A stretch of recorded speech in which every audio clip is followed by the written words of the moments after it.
Hey guys, this is Craig Harris. I'm the editor-in-chief of the IGN DS channel, and I'm here to talk to you today about Animal Crossing Wild World. I just want to get this straight out of the way right at the start. The biggest disappointment of Animal Crossing Wild World is the fact that the game is not a true sequel. The DS version simply takes the GameCube version and shifts things around, shakes things up, only adding a basic amount of new content.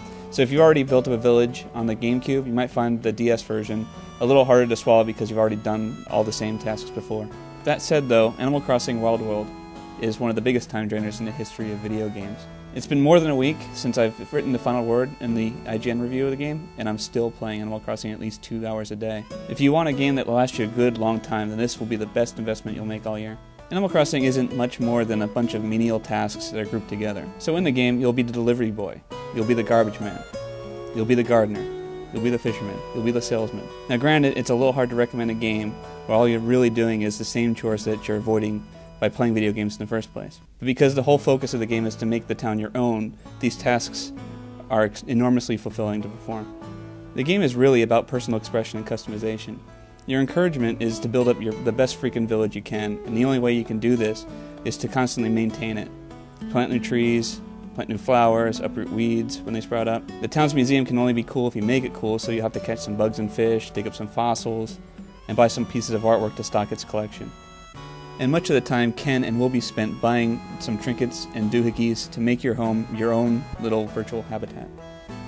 The game works on the Nintendo DS systems clock, so if it's December 14th in the real world, it's December 14th in your game. And you'll most likely see snow on the ground, and the trees won't bud as much because it's getting colder. There are calendar-based days like fishing tournaments and Animal Crossing holidays, and it's these events that continuously keep things interesting and encourage you to play almost every day. If you skip a day, you never know what you might be missing. But where the game really shines is its focus on multiplayer. Your village wouldn't be as meaningful if you couldn't show it off.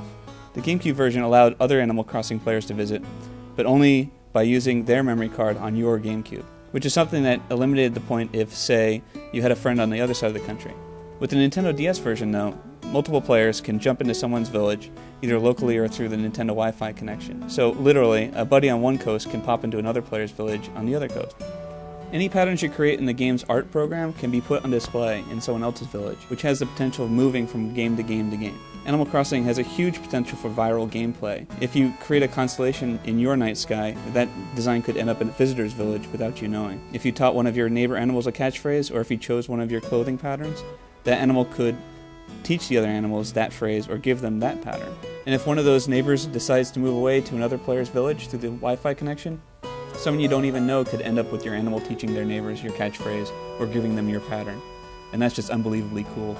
It's just a shame that the multiplayer puts few restrictions in place, and these restrictions keep the game from really exploring the design's potential. You can't visit someone's village unless he has your friend's code and you have his friend's code, which will definitely keep out the riffraff, but if you don't have any friends who have the game, it's just a little bit harder to enjoy the worldwide experience. And when you do go online, things like village events are disabled, so you won't be able to let visitors join in on things like, say, your village's fishing tournament. And because the game restricts each building to only 2 occupants, it's a little harder to host clever, unwritten games like hide and seek in your village. Just a little bit more than the GameCube design. Animal Crossing is without a doubt one of the best games on the Nintendo DS system. There's so much in this game that a couple of minutes just isn't scratching the surface of what you can do. And come next week, I'll probably find some new element I didn't even know was in the game. I'm Craig Harris, and thanks for listening.